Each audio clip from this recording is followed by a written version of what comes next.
바둑을 두는 프로 기사들 대구 후에 보면 무엇을 실수했고 무엇을 잘했고 이때 당신은 어떤 생각 가지고 이런 수를 두었습니까? 이렇게 나누는 복기를 하게 됩니다. 두었던 순서대로 다시 두어봅니다. 평균 250개에서 300R을 두는데 그 순서를 정확하게 기억해서 다시 복귀하는 것을 보면 정말 신기합니다. 얼마나 훈련하면 그렇게 될 수 있습니까? 물었더니 의미 있게 도를 놓으면 누구든지 복귀할 수 있습니다. 그런 말을 합니다. 단순하게 놓는 것이 아니라 정확하게 생각하고 한 돌 한 돌을 의미 있게 두게 되면 그것은 그대로 연결될 수 있습니다. 우리에게 무엇을 말씀합니까? 의미 있는 것은 살아남는 것을 깨우쳐 줍니다. 여러분 인생을 한번 돌아보기를 원합니다. 우리 인생이 커다란 바둑판이라고 말씀드릴 수 있습니다. 지난 7일 동안 우리는 하루하루 7알을 놓았습니다. 여러분의 인생과 영혼을 향하여 어떤 의미 있는 돌을 놓으셨습니까? 이제 또한 새로이 한 주간을 우리는 놓아 갈 것입니다. 중요한 것은 의미 있는 인생만 살아남는 것이고 영혼을 향하여 의미 있는 하루를 살아갈 때만이 그 인생은 결국 의미가 있는 인생으로 결론이 난다는 것입니다. 열심히 노력하며 성공하고 부자 되고 최고의 학위와 권세와 명예를 얻었다 해도 결국 그것 자체가 우리에게 영생을 주지 못하고 우리에게 병이 아팠을 때 구원을 주지 못하기 때문에 썩어 없어질 이 땅의 영광을 위해 살았던 것은 아무런 의미가 없는, 결국 삼성 이병철 회장도 과연 내세가 있습니까? 그렇게 질문하고 죽었던 것처럼 의미 있는 인생에 도를 놓지 못한 인생은 망하고 마는 것입니다. 본문은 진정 의미 있는 삶을 살았던 한 주인공 베드로를 소개합니다. 베드로는 예수의 이름으로 성전 뷰티풀 게이트 미문 앞에서, 아름다운 문 앞에서 평생 구걸하며 살았던 안전뱅이를 거쳤습니다. 그 결과로 박수와 찬양을 받는 것이 아니라 감옥에 갇혔습니다. 유대 최고 의결기관인 산헤드린 공회 70명의 장로와 서기관들과 제사장들과 관리들 앞에 섰습니다. 잘 먹었으니 화색도 좋을 것이고 멋있는 의복과 예식의 옷을 입었을 테니 그들은 정말 멋있는 그런 법정에서 갈릴리 시골 어부 출신이었던 베드로, 지난밤 감옥에서 자는 둥 마는 둥 그렇게 나왔을 것입니다. 그들은 스승인 예수 그리스도를 십자가에 못 박았던 장본인들입니다. 주님이 십자가에서 죽고 부활하신 지 2달이나 되었을까요? 의인을 살해하는데 조금도 양심의 가책을 받지 않았던 그들 앞에 섰습니다. 악명 높은, 겉으로는 최고의 위엄과 존경을 갖추고 있었지만 속에는 시기심과 미움과 살인으로 가득 찼던 그들 앞에 섰던 베드로와 요한은 얼마나 두렵고 떨렸을까요? 그런데도 베드로는 조금도 떨지 않고 기탄 없이 말을 했다. 조금도 떨리지 않았고 막히지 않았습니다. 오직 십자가의 복음만을 담대히 증거했습니다. 너희가 십자가에 못을 박았고 하나님의 죽은 자 가운데서 예수 그리스도를 다시 살리셨는데 내가 나사렛 예수 그리스도의 이름으로 이 40년 된 태어나면서부터 한 번도 걸어지 못한 일을 예수 그리스도의 이름으로 내가 건강하게 고쳤고 지금 증인으로 이 재판장에 들어와 있다고 담대히 증언했습니다. 갈릴리 어부로 무시했다가 깜짝 종교 지도자들이 놀랍니다. 전혀 학문을 배우지 못했던, 학문이라고 하면 바로 그들의 정기 랍비 교육을 말을 합니다. 그의 스승인 예수도 한 번도 랍비 교육을 받아본 적이 없습니다. 그런데 제자였던 베드로가 이처럼 특이할 만한 지식을 말하다니 얼마나 놀란지 13절 14절 말씀 화면 한번 보이시면 여러분들이 동사만 한번 찾아보시기 바랍니다. 마람을 보고 보았습니다. 범인으로 알았다가, 학문 없는 범인으로 평범한 사람으로 알았다가 이상히 여겼다. 또 전에 예수 함께 있던 줄도 알았습니다. 병난 사람이 또 그와 함께 서 있는 것을 보았습니다. 비난할 말이 없게 되었다. 동사만 읽어보면 이렇습니다. 보고, 알았다가 이상히 여기고, 알고, 보고, 말이 없는지라. 너무나 정확한, 부인할 수 없는 증거 앞에서, 왜냐하면 성전을 수없이 하루에 3번씩 오고 가면서 그 앞에서 구걸했던, 오늘날에도 영락교회나 명성교회 앞에 가면 구걸하는 사람이 많습니다. 왜냐하면 그래도 사랑이 많은 사람들이니까 그저 나를 무시하지 않고 가겠거니. 성전 미문 앞에 있던 이 사람도 그런 사람이었습니다. 분명히 그를 알았어요. 그런데 그가 이제 2발 딛고 서 있습니다. 결정적인 증거가 그들 앞에 나와 있는데 도무지 베드로의 담대한 변론과 논리 앞에서 터지 잡을 게 없습니다. 거짓 증거라고 말할 수가 없어요. 2발 들고 서 있지 않습니까? 온 예루살렘 사람이 그의 상황을 너무나 잘 알고 있습니다. 베드로는 너희가 십자가에 못 박았던 그 예수가 부활하셨고 주의 성령으로 나와 함께 하심으로 예수 그리스도의 이름으로 그가 일어나 걷게 되었다. 담대히 외쳤습니다. 텍사스에서 목회할 때 구두 수선 가게 하시는 집사님이 계셨습니다. 장사가 안 돼서 렌트비가 밀립니다. 결국 건물주가 고소했습니다. 3,000불이 렌트비인데 1,000불밖에 내지 못해서 2만 불이 밀렸습니다. 깎아달래도 건물주가 깎아주지 않고, 그렇다고 쫓아내라 해도 쫓아내지도 않고, 왜냐하면 불경기에 나가봐야 자기만 또 손해잖아요. 그러면서 또 결국 협박해서 안 되니까 고발을 했습니다. 소환장을 받고 재판장에 찾아가는 집사의 마음이 얼마나 답답했겠습니까? 어찌됐든지 살려보려고, 살아보려고 새벽부터 밤늦까지 6일 동안 그렇게 열심히 뛰었지만 주변의 기업들이 문을 닫고 멕시코로 공장이 옮겨가고 경기가 바닥을 치고 있습니다. 새벽 재단을 싸면서 기도하면서 재판 문제 놓고 아버지께 맡기는 기도를 시작합니다. 변호사를 고용하려고 해도 돈이 없으니까 그럴 수가 없고요. 너무나 막막한데 어느 날 목사님 통해서 여호와서 1장 9절 말씀, 내가 내게 명한 것이 아니야. 강하고 담대하라. 두려워하지 말고 놀라지 말라. 어디로 가든지 내가 너와 함께 하느니라. 그 말씀을 들으니까 내가 언제 나를 믿고 이민을 왔으며 나를 믿고 유학을 했던가, 하나님께서 나를 인도해 주셨던 것이 아닌가. 그래, 못하지만 영어를 내가 써가지고라도 내 마음을 전하리라. 하나님께서 분명히 다른 길을 예비하지 않고서 이렇게 하나님의 자녀를 곤경에 넣지는 않을 것이다. 그렇게 생각하고 나니까 마음이 담대해졌습니다. 그리고 은행 스테이트먼트와 세금 보고했던 텍스리포트와 손님들이 감사하다고 잘 고쳐서 고맙다고 써줬던 레르나 땡큐 카드, 그리고 그것을 챙겨서 법원에 갔습니다. 가서 울며 호소했습니다. 열심히 일했고 대학 다니던 아들도 휴학하고 아버지를 돕기 위해서 열심히 뛰었는데, 인건비를 줄이려고 그렇게 뛰었는데 은행 스테이트먼트와 세금 보고를 보고 손님들이 써주었던 땡큐 카드를 한번 보아라. 이렇게 나를 고맙다고 평가해 주지 않았는가. 나도 밀리는 TV 안타깝지만 내가 열심히 해도 안 되는 걸 내가 어떻게 하겠는가.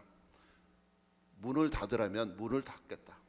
다만 한 가지 제발 알아줄 것은 내가 게을러서 그런 것이 아니고 장사를 못해서도 아니고 실력이 없어서도 아닌 것, 그것만은, 나의 본심만은 알아주면 좋겠다. 경기가 풀리면 밀린 것까지도 갚겠지만 현재는 너무 어렵다. 그러고 나니까 마음이 시원해지더래. 재판장이 감동을 받았어요.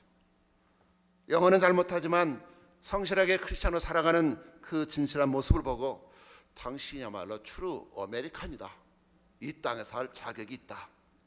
건물주에게 재판장이 이렇게 얘기를 했습니다. 이런 신실한 사람이 당신 가게에 테너트 있는 게 축복인 줄 아시오?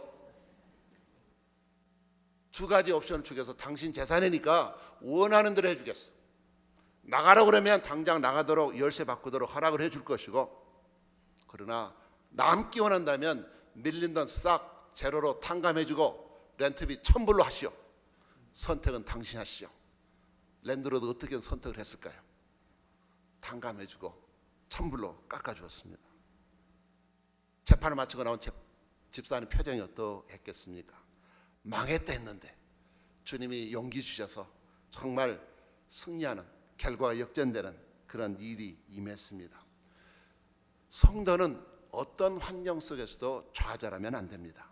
우리에게는 우리와 함께 하시는, 우리가 찬양했던 대로 나와 함께 하시는, 힘을 내세요, 힘을 내세요.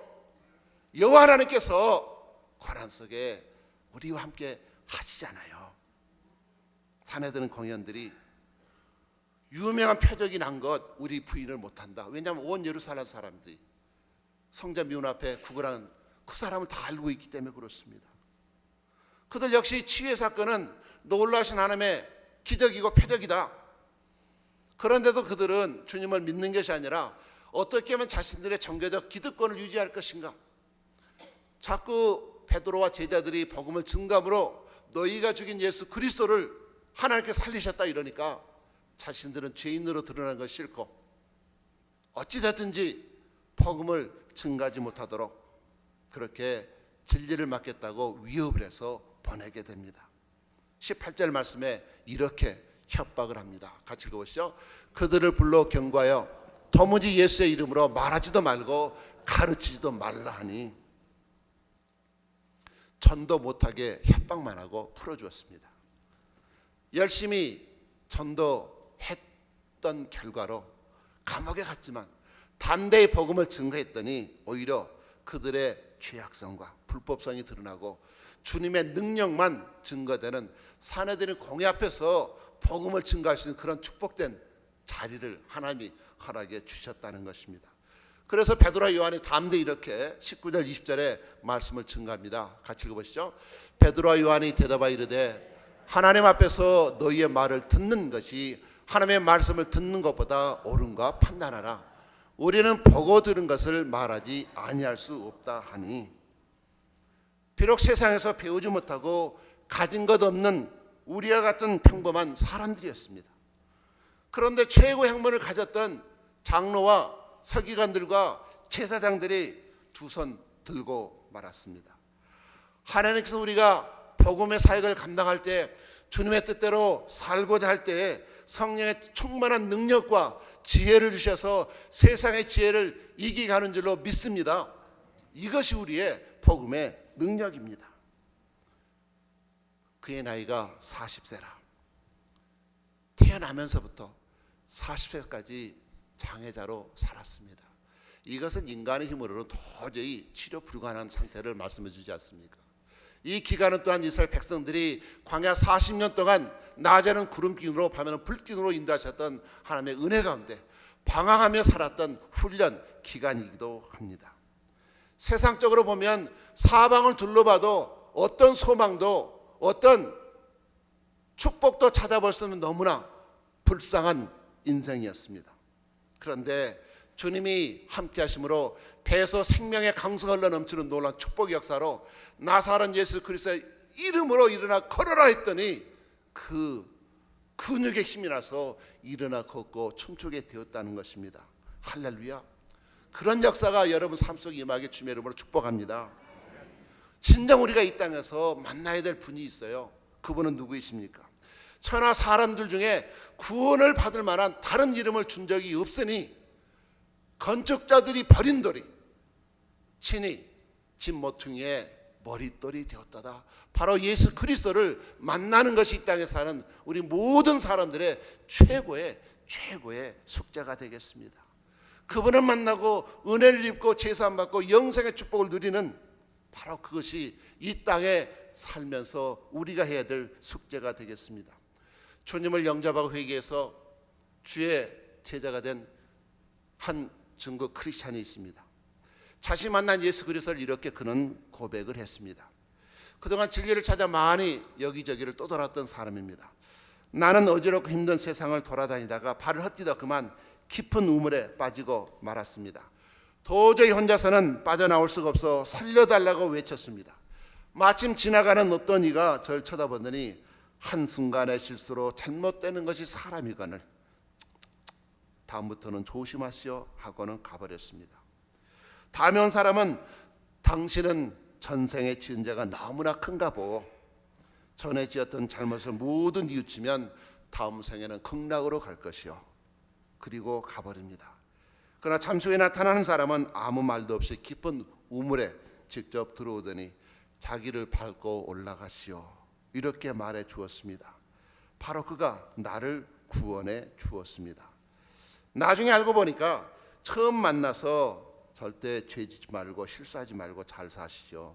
다음에는 조심하셨던 사람은 공자였고 다음 인생에는 잘못을 뉘우치면 좋은 전생의 잘못을 뉘우치면 다음 생에는 좋은 것으로 태어나고 극락 갈 것이 했던 사람은 부처 석가모니였고 그리고 자기를 찢고 올라가도록 하신 분은 나를 위해서 십자가 지시고 생명 주신 예수님이었습니다. 참으로 예수님만이 살려달라는 외치는 나를 구원해 주신 유일하신 구원자이었습니다. 사람답게 산다는 것은 무엇이겠습니까? 그저 도덕적으로 윤리적으로 가난한 사람 어려운 사람 도와주고 착한 말하고 이것을 이 땅의 일로 그치고 말 것입니다. 우리 영혼은 죽지 않습니다. 이 땅을 떠났을 때 여러분은 내세가 준비되어 있습니까? 정확한 인생의 우선순위를 세워야 됩니다. 그럴 때만이 매일매일 의미 있는 하루의 인생의 도를 놓을 수가 있습니다. 베드로와 요한 사도들은 감옥에서 풀려나는 것은 별로 관심이 없었습니다. 어떻게 하면 예수 그리스도만 존귀케 되는 복음을 증거할 것인가 여기에만 관심이 있었습니다. 사도들은 참된 주님을 만났기 때문에 매일매일 의미 있는 도를 놓았던 것입니다. 우리의 힘이 아니라 성령의 역사인 것을 깨닫게 됩니다.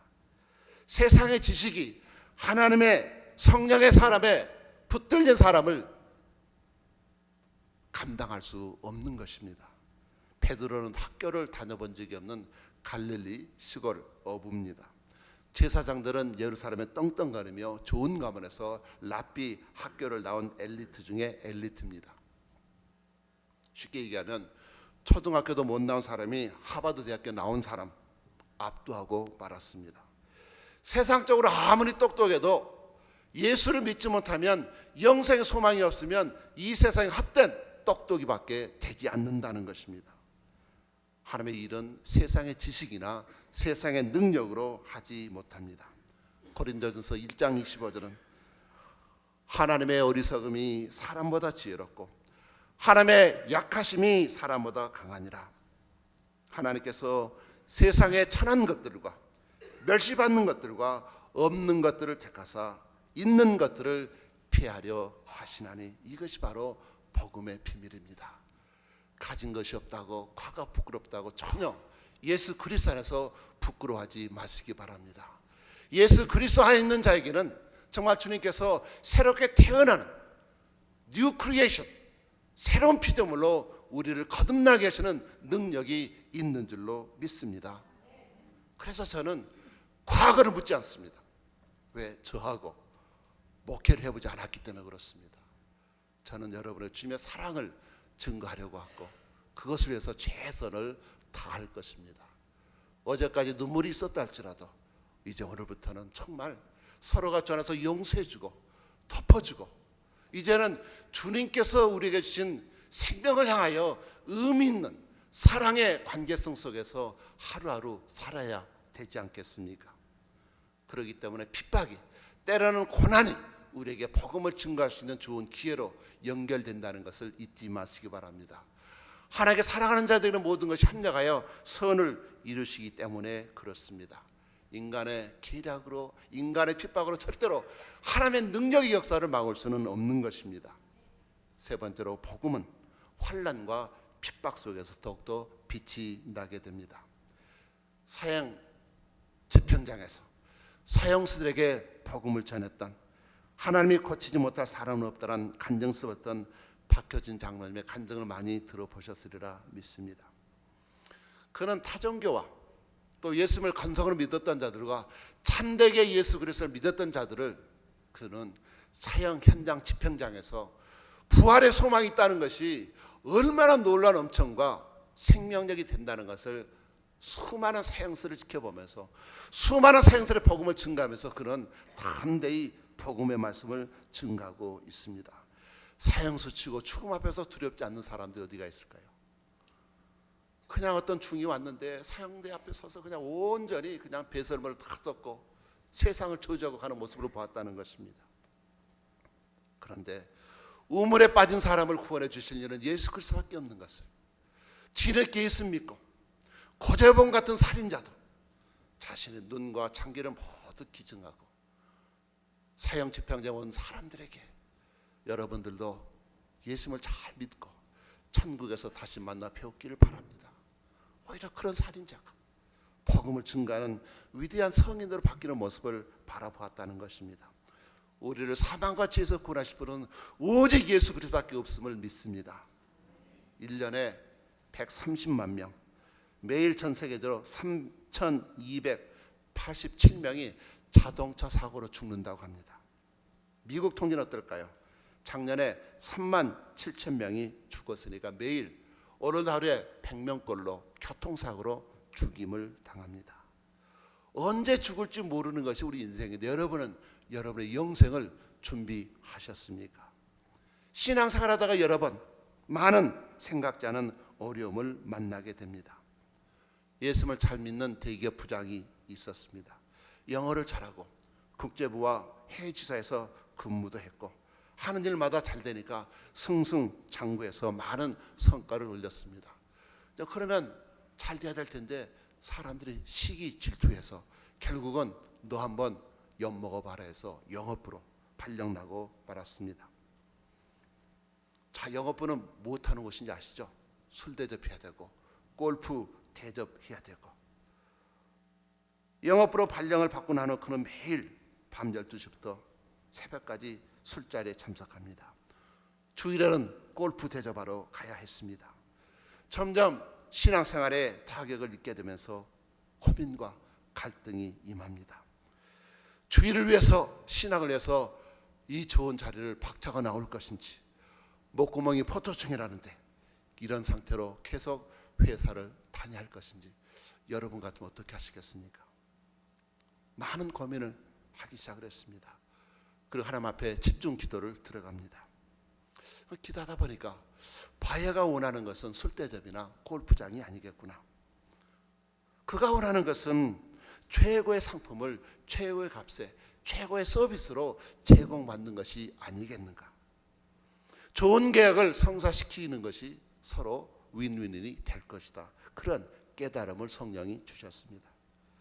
그래서 하나님께 지혜를 달라고 기도하고 정면 돌파하기로 결정을 했습니다. 드디어 골프를 치러 가기로 준비되었던 주일 전날 밤 기도를 마치고 바이에게 토요일 밤에 전화를 했습니다. 내일 골프를 치러 가기로 약속했는데 사실 저는 크리스찬입니다. 골프 치러 가기 전에 먼저 예배를 드리고 싶은데 한국 교회가 어떤지 나와 함께 예배를 드리고 나서 오후에 골프 치러 가면 좋을 것 같아서 전화를 드렸습니다. 저희 교회 예배에 초대하고 싶습니다. 그 바이어가요, 기도해서 성령께서 마음을 움직이셨는지 너무 기뻐하더래요. 당신처럼 신실한 크리스찬을 한국 땅에서 만나게 되다니 나도 기쁩니다. 저도 한국 교회 가서 예배를 드리고 싶습니다. 그래서 일부 예배 드리고 골프장에 가는데 바야가 이렇게 얘기를 하더래요. 신실하게 주의를 지키는 당신을 보니까 당신은 무조건 믿어도 될 것 같소. 계약합시다. 이 일로 인해서 담대히 신앙을 지키는 것이 얼마나 중요한지를 깨닫게 되고 컨피던스, 자신감이 생겼습니다. 영업부장으로서 부득이하게 술 대접해야 하는 상황에서도 당당한 자신감을 발휘했습니다. 저는 크리스찬으로서 술을 마시지 못합니다. 이해해 주시기 바랍니다. 그러나 바여의 필요를 채워드리는 부분에 있어서는 크리스찬으로서 최선을 다해서 제가 최선을 다해서 모시겠습니다. 그리고 약속을 충실히 이행하겠습니다. 시기와 질투 속에서 종노릇 하는 사람들이 그를 영업으로 보냈던데 정반대로 엄청난 결과와 실적을 나타내게 되었습니다. 저는 성령님께서 과연 어떤 사람들을 마지막 시대에 들어서 사용하실까 관심이 많습니다. 아무쪼록 여러분들이 그런 주인공 되었으면 참 좋겠습니다. 오늘도 베드로를 통해서 알 수 있는 것은 무엇입니까? 말을 잘하거나 많이 배우거나 많이 가지거나 이런 것이 중요한 것이 아니라는 것입니다. 장점보다 약점이 훨씬 더 많았던 사람입니다. 그는 당시 모든 사람들은 예루살렘 출신이었는데 그들은 갈릴리 정말 시골 사람들이었습니다. 무시당하는 편방 출신이었습니다. 소외된 지역, 사회적 관심 밖에 있었던 선민이면서도 전혀 선민 대접을 받지 못하고 이방인 취급을 당했던 그들이 주님의 종이 됨으로 인하여 얼마나 엄청난 반전의 역사가 일어나는지 모릅니다. 크리스찬의 역사는요, 바로 구회말 역전의 드라마가 되는 줄로 믿습니다. 베드로 성질이 얼마나 급했으면 주님을 3번이나 부인하지 않았습니까? 예수님의 무리를 건너보고 나도 걸을리 했다고 물에 빠졌던 주인공이 베드로입니다. 어찌 보면 우리의 모습과도 비슷합니다. 중요한 것은 무엇입니까? 하나님의 역사하시는 방법은 세상의 방법과는 다르다는 것입니다. 그런 베드로를 주님이 부활하셔서 찾아오셔서 베드로야, do you love me? 주님 알지 않습니까? 내 양을 치라고, 복음을 증거하고 이웃을 섬김으로 생명의 사랑의 종이 되라고 오늘도 우리를 초대하십니다. 아무쪼록 근심하거나 염려하지 마시고 믿음대로 행하시는 복된 여러분 되시길 주님의 이름으로 축복합니다. 아버지 하나님, 이번 한 주간 의미 있는 인생의 도를 하루하루 놓아가기를 원합니다. 주님 앞에서 나의 인생을 복귀하며 지금까지 많이 힘들고 어려웠고 답답한 것도 많지만 이제는 예수 그리스도 보혈로 정결케 해주시고 예수 안에 살아가신 미래 힘찬 소망을 바라보게 하시고 늦은 자였지만 먼저 되는 귀한 축복들이 우리의 이야기가 되게 하여 주시옵소서. 예수 그리스도 받들어 기도드리옵나이다. 아멘.